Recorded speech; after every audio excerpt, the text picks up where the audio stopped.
my peers and mentors through all my other organizations really helped me grow. So establishing just like a simple friend group right when you get to school is how you're going to get involved in everything else.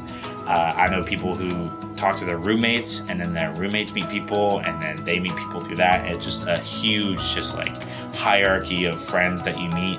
One of my super close friends I met when I worked New Student Orientation brought me around one of his fraternity brothers a lot, and I got really close with him, and then that got me involved in Greek life, and I found that as a support network. Finding that you are doing the same thing everyone else is doing. That's the value you find in four-year universities, or in Bowling Green specifically, is that you are all going through it together. So being able to find those people that find your people in a sense